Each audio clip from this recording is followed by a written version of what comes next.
السلام عليكم ورحمة الله وبركاته. ازيكم يا حبايبي، ازيكم يا متابعين.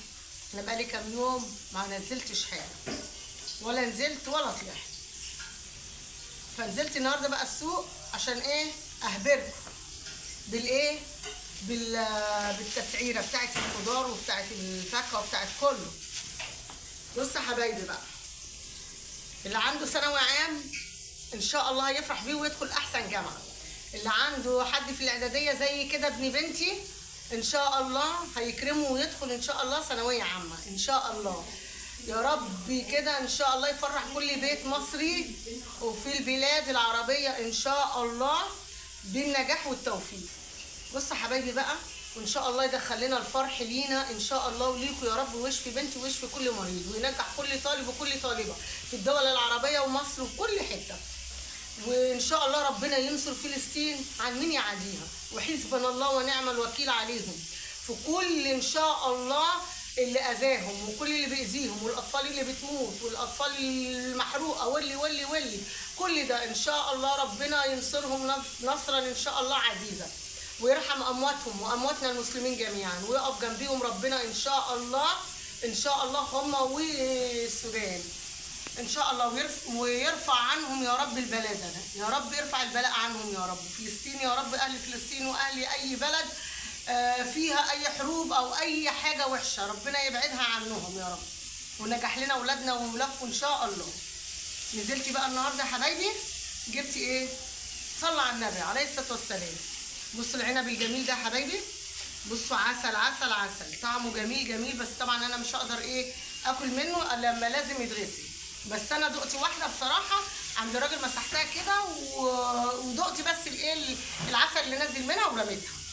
ادي جبت 2 كيلو ب 50 جنيه، الكيلو 25 جنيه. بصوا يا حبايبي اهو، جميل جميل جميل اهو يا حبايبي، بصوا اهو، بصوا اهو.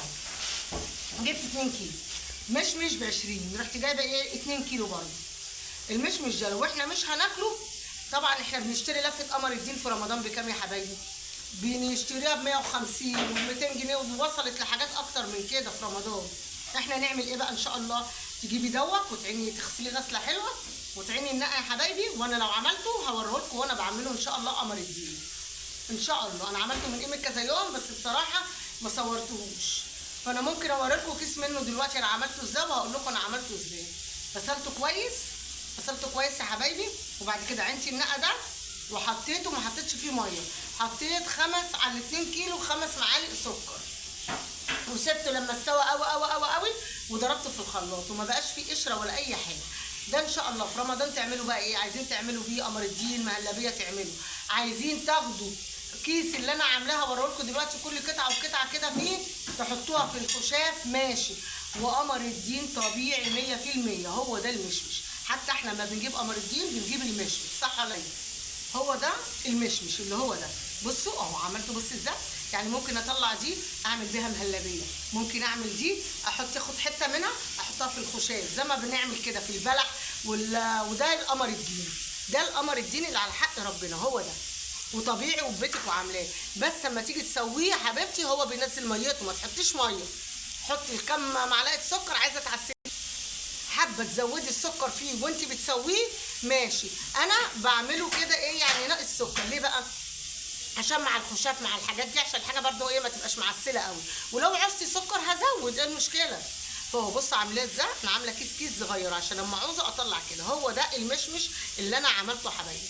اقول لكم عملته ازاي تاني، اقول لكم ان انا غسلته وعينتي النقع اللي فيه وحطيته في حله وغلي، وبعد ما غلي وطي عليه، ما تغطيهوش عشان ما يسودش منك لو غطيتيه يا حبيبتي. وحطي 5 معالق سكر، حطي زي ما انت عايزه بقى، حليه براحتك انت بقى، ده يرجع ليك انت ايه التحليه بتاعتك. وبعد ما يستوي قوي قوي قوي قوي تروحي خليه بارد وتطحنيه في الخلاط. مش هتلاقي قشره، لو لقيتي قشره صفيها في المصفى، لكن مش هتلاقي قشر فيه، يبقى جميل جميل جميل. اذا حيانا ربنا ان شاء الله وحياكم في رمضان هنعمل ايه؟ نفس اللي انا قلت لكم عليه دوت، هناخده ونحطه على الخشاف او نعمله مهلبيه في الاطباق كده، وعليه جوز الهند وعليه الزبيب وعليه المكسرات، يبقى حاجه جميله جميله. وحاجات رخيصه اهي، ب 20 جنيه الكيلو، يعني ب 20 جنيه هيعمل لك بصي حاجه كتير، يعني 5 6 اكياس من ده. طب انت عمرك ما هتستعملي في في اي حاجه هتعملي واحده كبيره كده، هتعملي مثلا نصها في الخشاف، نص ديت، هتعملي مثلا مهلبيه هتعملي الكبيره دي، وهيبقى جميل جميل جميل. والله انا عملت كمان ايه منه عصير، حطيته في الفريزر لما تلج، وبقت سقيتي العيال والله عجبهم قوي، كل واحد كوبايه كده دوقتها لهم، قالوا لي والله العظيم يا ماما جميل، تسلم ايدك. فانا بقول لكم يا حبايبي لو عايزين تعملوا الحقوا جيبوا المشمش دوت اهو، بس ما تجيبوش المصفر، جيبوه الاحمر عشان يطلع ايه جميل كده. ادي عملت ايه كيسين اهم، يعني وريتكم كيسين من اللي انا عاملاه في الفريزر. جبت العنب ده حبايبي ب 25، انا قلت لكم عليه طيب ما يجراش حاجه، ب 25 جبت 2 كيلو. تعالوا بقى وجبت هنا 2 كيلو، الكيلو ب 20 جنيه، ادي 40 جنيه. الباميه دي بقى يا حبايبي عملت ايه؟ رحت عند الست بتبيعهم، قلت لها بكام يا حاجه؟ قالت لي ب 30، قلت لها لا انا هاخد الاثنين ب 35. فاصله يا حبايبي عشان الحاجه غاليه، امي بتقول لك ب 30 عشان تقولي لها ب 20 ب 25. انا بصراحه ما بلاقي الواحده عامله معايا كده اقول لها 25 مثلا، ما رضيتش اعمل نفسي ان انا ماشيه وبعد كده ايه طالما هي مش مجازيه معاها همشي مش هتنادى عليا، فلقيتها ما نادتش عليا رجعت لها. عملت ايه؟ قلت لها طب ايه رايك بقى هاخد الاثنين ب 55 يا حبيبتي. قالت لي تعالي، قلت لها عندك شويه اوزنهم لي. طلعوا في وش العدو كام؟ 4 كيلو. 4 كيلو يا حبايبي، طلعتي منهم بصي ايه الشنطه 4 كيلو، يعني جبت شنطتين 8 كيلو اللي لقيتهم عندها اهو. طلعتي منها الويكه دي بتتعمل ازاي بقى يا حبايبي؟ في ناس ما بتعرفهاش، بتعيني القمع ده كده وتخرطيها حلقات حلقات حلقات، وعندك شوربه لحمه او شوربه فراخ انت حره، تروحي ايه مقطعاها حلقات تستوي في قلبها يا حبيبتي، تعملي لها طشه توم وتشيها بيها، بس ايه ترسيها بالهرسه بتاع البطاطس عشان الخلاطه ينعمها ومش هتبقى حلوه. ادي كده دي ايه الويكه اللي انا بقول لكم عليها، الباميه الكبيره انا قطعها من الصغيره دي، والصغيره هي يا حبايبي غسلتها وتتصفى، هقعد اتسلى فيها عشان خاطر اعملها ايه بقى، هفرزها، احطها في اكياس. عايزه تفرزيها حطي لها معلقه سمنه او معلقه زيت يا حبيبتي، وقلبي كده في الحله وما تغطاش عشان ما تسودش، خليها خضراء، وتروحي بتبرد وتروحي مكيساها، شيلها في الفريزر تقعد من السنه للسنه. او عايزه برضو تفرزيها تاني اعملي ايه، خلي الميه تغلي، حله فيها ميه بتغلي اسقطها في قلبيها بعد ما انضفها، بس ايه ما تفتحهاش من فوق كده من هنا، لا ما تفتحيش بعد ما تقمعيها من هنا عشان ما تشربش ميه يا حبيبتي.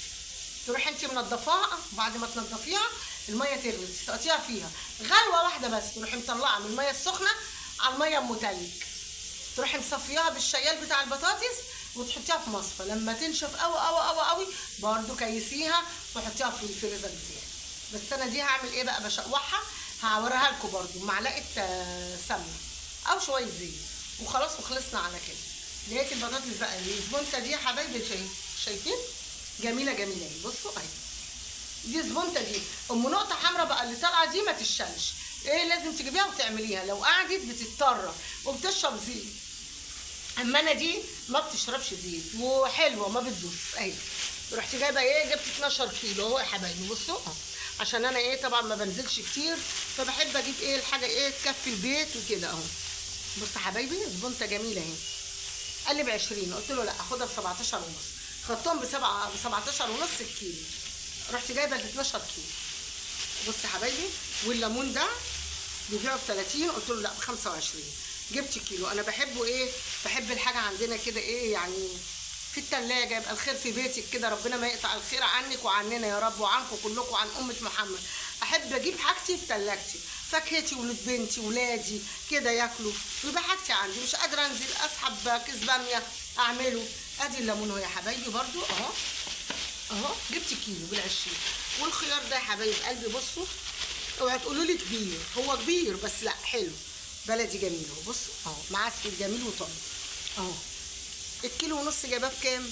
ب10 منه، رحت جايبه كيلو ونص اهو يا حبايبي. بصوا حلو، مفيش حاجه اسمها يعني احنا اللي وحشين، مش نعمه ربنا اللي وحشه اهو يا حبايبي. حلو رضا من عند ربنا، ربنا بس يدوم علينا نعمه. وادي كان الفيديو بتاعي النهارده، كل سنه وانتم طيبين ويعود عليكم بخير كده ان شاء الله. العيد الكبير وعلينا وعليكم، واشفي لي بنتي واشفي كل مريض، وينصر فلسطين يا رب، وينجح اولادنا واولاد امه محمد. ما تنسونيش بقى في اللايك والاشتراك، وكومنت جميل كده وحلو. قولوا لي ايه رايكم، الحاجه غاليه ولا رخيصه؟ بس بصراحه يعني فصلي، الدنيا غاليه فصل يا حبايبي. واحده تقول لك ب 30 قول لها ب 25، ما كانش كده خد الاثنين ب 55. الحاجه غاليه، وبصراحه الظروف بقت الدنيا غلا والدنيا صعبه. وده اهو كان الفيديو بتاعي النهارده اهو. ما تنسونيش في اللايك والاشتراك وكومنت حلو منكم، والسلام عليكم ورحمه الله وبركاته.